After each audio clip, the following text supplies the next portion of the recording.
कैसे बनाएं अलग अलग टाइप के अपने सुविधा अनुसार।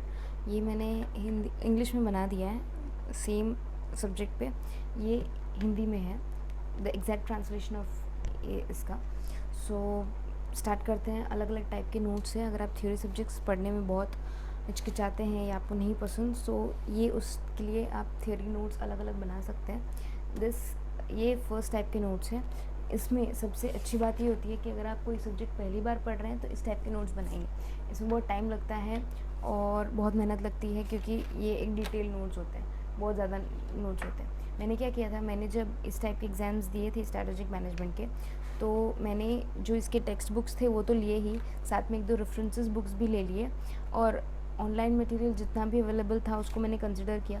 जो जो मुझे इम्पोर्टेंट लगा, जो जो मुझे सही लगा, और जो जो इसके अंदर आ सकता था, मैंने उसको पूरा इंक्लूड किया और उससे नोट्स बनाए।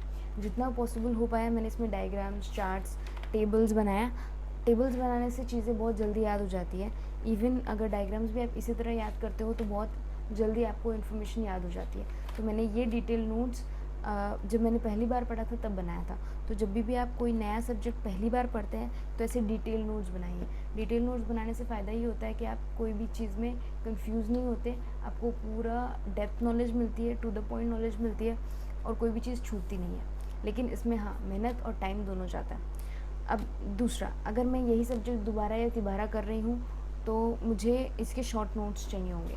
तो ये मैंने शॉर्ट नोट्स बनाए हैं इसी सब्जेक्ट के, स्ट्रैटेजिक मैनेजमेंट के। जब मैंने ये शॉर्ट नोट्स बनाए, मैं इसको तीसरी बार पढ़ रही थी, तो सिर्फ एग्ज़ाम से पहले मुझे सिर्फ ये 40 पेज देखने होते थे और मेरा पूरा रिवीजन हो जाता था। सो शॉर्ट नोट्स बनाने से पहले लॉन्ग नोट्स बनाने ज़रूरी हैं। आप सीधा शॉर्ट नोट्स भी बना सकते हैं अगर आप उतना उसको प्रेफर करते हैं। तो मैंने इस लॉन्ग नोट के बेसिस पे ये शॉर्ट नोट्स बनाए थे। इसमें सिर्फ की टर्म्स लिखे थे, कुछ एक्सप्लेन नहीं किया था। जो जो इम्पोर्टेंट की टर्म्स थे, जो जो डायग्राम्स थे, मैंने इसमें बना दिए थे। तो ये हार्डली 40 पेजेस का है, जो एग्ज़ाम से पहले मैं आराम से रिवाइज़ कर सकती हूँ, दोबारा तिबारा भी रिवाइज़ कर सकती हूँ। तो ये हो गया दूसरे टाइप का नोट्स। ये बहुत जल्दी बन जाता है, और ये तभी बनाना चाहिए जब आप एक ही सब्जेक्ट दूसरी बार या तीसरी बार पढ़ रहे हैं। अब तीसरे टाइप का नोट्स, फ्लैश कार्ड्स बोल सकते हैं इसको, या स्टिकी नोट्स बोलते हैं। मार्केट में अवेलेबल होते हैं स्टिकी नोट्स। ये मैंने एक हार्ड कार्डबोर्ड लिया था, हार्ड पेपर लिया था, और उसको अलग अलग साइज़ेस में काट के, एक ही पर्टिकुलर साइज़ में काट के बनाया है। स्टिकी नोट्स का फ़ायदा ये होता है कि आप उसको दीवार पे चिपका सकते हो। फ्लैश कार्ड्स जो हाथ में लेके आप घूम सकते हो, ये डिफरेंस होता है फ्लैश कार्ड और स्टिकी नोट्स में। फ्लैश कार्ड्स आपको मदद करते हैं जब आपके पास बहुत छोटा छोटा टाइम होता है। फॉर एग्ज़ाम्पल, आप स्कूल से घर जा रहे हैं या कॉलेज से घर जा रहे हैं, तो आप ट्रैवल करते हैं 20 मिनट ऑटो में, ऑटो रिक्शा में या बस में, तो आपके पास जो 20 मिनट होते हैं आप यूटिलाइज़ कर सकते हो ये फ्लैश कार्ड्स लेके। एक फ्लैश कार्ड लोगे तो आपको एक पर्टिकुलर टॉपिक पे इतनी इन्फॉर्मेशन मिल जाएगी, आपको इतना याद रखना है। एट द सेम टाइम घर पे 20 मिनट 25 मिनट आप स्पेयर कर सकते हो। कोई भी एक्स्ट्रा टाइम जो आप यूटिलाइज़ करना चाहते हो, अच्छे से यूज़ करना चाहते हो, तो फ्लैश कार्ड्स उसके लिए बहुत अच्छे होते हैं। एक फ्लैश कार्ड पे एक पर्टिकुलर टॉपिक रखें और उसको टू द पॉइंट लिखें। अगर उसका कंटिन्यूड है तो नेक्स्ट फ्लैश कार्ड यूज़ करें, बट ट्राई करें कि एक फ्लैश कार्ड पे एक पर्टिकुलर टॉपिक कंप्लीट हो जाना चाहिए।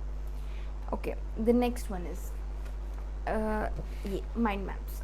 अगर आपने माइंड मैप्स के बारे में नहीं पढ़ा है तो ऑनलाइन सर्च कीजिए। माइंड मैप्स एक बहुत अच्छा तरीका है बहुत सारी इन्फॉर्मेशन को एक साथ एक पेपर पे रखने का। माइंड मैप्स का मतलब यही होता है कि आप एक पर्टिकुलर टॉपिक एक चार्ट के द्वारा प्रेजेंट कर रहे हो। इसकी मदद से आप बहुत सारी इन्फॉर्मेशन बहुत कम टाइम में या बहुत कम जगह में रख सकते हो।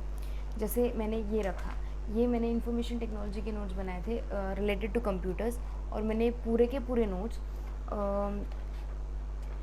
मतलब मैंने पूरे के पूरे नोट्स सिर्फ चैट के बेसिस पे बनाए। मैंने कोई इसमें डिटेल डिस्क्रिप्शन नहीं दिया है। इस चैट की मदद से मुझे चीज़ें बहुत जल्दी याद रहती है, और एक दूसरे से कनेक्शन भी पता चलता है कि इसके अंदर 3 ही आएंगे और इसके अंदर उसके सब पार्ट्स हैं, तो आप कंफ्यूज नहीं होते कि ये कहाँ जा रहा है, ये कहाँ जा रहा है। आपको एक क्लियरिटी बनी रहती है। तो माइंड मैप्स तब बहुत इंपॉर्टेंट होते हैं जब आपके पास बहुत सारी इन्फॉर्मेशन हो और आप उसको सिस्टमेटिकली लिख पाएँ, तो माइंड मैप्स बहुत अच्छे होते हैं ये charts. Last type of notes, ये मैं यूजुअली यूज़ करती हूँ जब मैं कोई प्रैक्टिकल सब्जेक्ट कर रही हूँ। फॉर एग्जांपल, मैं कर रही हूँ फाइनेंशियल मैनेजमेंट या इनकम टैक्स, तब मैं इस टाइप के नोट्स बनाती हूँ। तब मैं क्या करती हूँ, नोट्स को 2 हिस्सों में बांट देती हूँ। फर्स्ट वाला हिस्सा होता है टोटल थ्योरी पार्ट, जो हमको सिर्फ याद रखना है। सेकेंड वाला होता है योर प्रैक्टिकल पार्ट, जिसमें आप अपने रूल्स रेगुलेशंस फॉर्मूलाज लिख सकते हैं। फॉर एग्जांपल जैसे मैंने फर्स्ट के 5-6 पेजेस उसमें सिर्फ ये चीज़ें लिखी जो मेरा बेस है, जो बनाता है कि इनकम टैक्स क्या होता है उसमें क्या चलता है सब कुछ। बट उसके जब रूल्स आते हैं तब मैं उसको दूसरा पार्ट बना देती हूँ। एग्ज़ाम के टाइम पे जब मुझे क्वेश्चन एंड आंसर सॉल्व करने होंगे प्रैक्टिकल क्वेश्चंस, तब मेरे रूल्स काम आएंगे। तो मैं रूल्स बोल्ड शब्दों में लिखती हूँ, वो भी मार्कर पेन से या ब्राइट कलर्स से, ताकि मेरा ध्यान चला जाए और मैं फटाफट रिवाइज़ कर पाऊँ। ये 5 अलग अलग टाइप के नोट्स थे जो मैंने आपको बताए।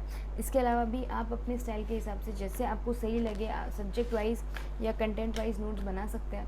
अगर आपको इस वीडियो से कुछ भी हेल्प मिली हो तो प्लीज़ सब्सक्राइब करें, और अगर इस नोट्स के बारे में आपको कुछ भी पूछना हो या फर्दर कोई डाउट हो तो आप कमेंट सेक्शन में उसको पूछ सकते हैं।